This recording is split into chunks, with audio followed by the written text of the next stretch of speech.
The rain was pouring heavily outside the Grand Aurora Hall, where the city's wealthiest had gathered for an exclusive Future of Arts awards ceremony. Inside the hall, gold chandeliers glowed, violins played softly, and guests in designer clothes clinked their glasses, waiting for the event to begin. No one noticed the young woman standing quietly near the back door. 22-year-old Maya Rivers, a cleaning staff member, wearing an old uniform and carrying a mop bucket. But tonight, she hadn't come to clean. Tonight, she had come for something else. As the host announced the opening performance, Maya's heart pounded inside her chest. She took a deep breath, stepped forward, and spoke loudly. "Please, give me one chance. Let me sing." A wave of disgust rippled through the room. "Who is this? Security! Oh God, this staff thinks she can perform?" The event director, Mr. Langford, glared at her. "This is not an open mic night. Get back to your duties." But Maya didn't move. "Just 1 minute," she said softly. "If you don't like it, I'll walk away." Before security could reach her,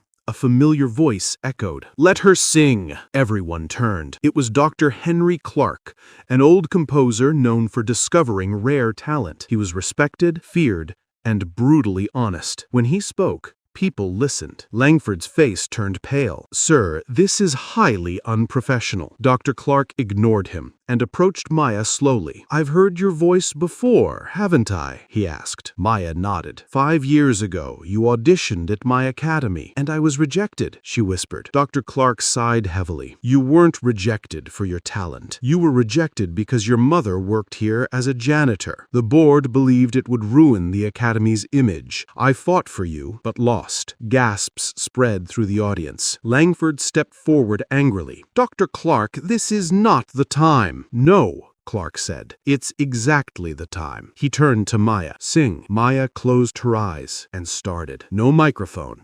No background music, just her voice. A trembling, angelic voice that slowly grew into a powerful wave that filled every corner of the hall. The guests who moments ago looked down on her were now frozen. Phones lowered, whispers died, chairs stopped shifting. Her voice wasn't just beautiful, it was breaking years of silence, years of humiliation, years of being told she wasn't good enough. By the time she reached the final note, even the chandeliers seemed to vibrate from the emotion in her voice. When she opened her eyes, tears were rolling down faces she never imagined would listen to her. For a moment, the hall was silent, and then a single clap, then another. Then the entire hall stood up in a thunderous standing ovation. But the shock wasn't over. Dr. Clark took the microphone. "For everyone watching tonight, Maya Rivers is the true future of arts, and all these years, we, the privileged, failed her." He pointed at the board members in the front row. They rejected her because of her background,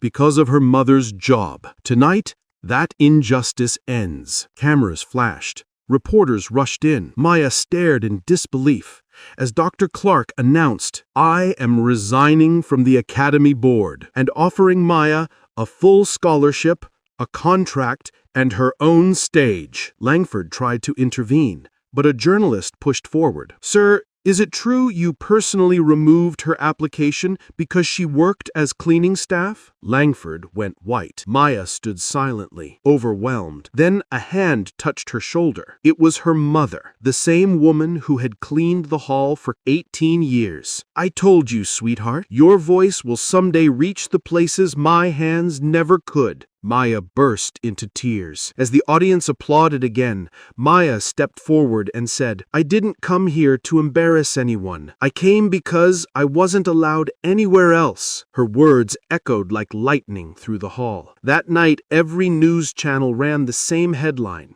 "Janitor's daughter stuns elite gala, shatters years of class discrimination with one song." Within a month, Maya released her first song. Within a year, she won her first award, and the Aurora Hall held a tribute night in her honor. Where she once wasn't allowed to sing, now she sang as the star, because talent needs opportunity, not permission. Subscribe to the channel for more stories that prove that our greatness does not depend on the approval of others.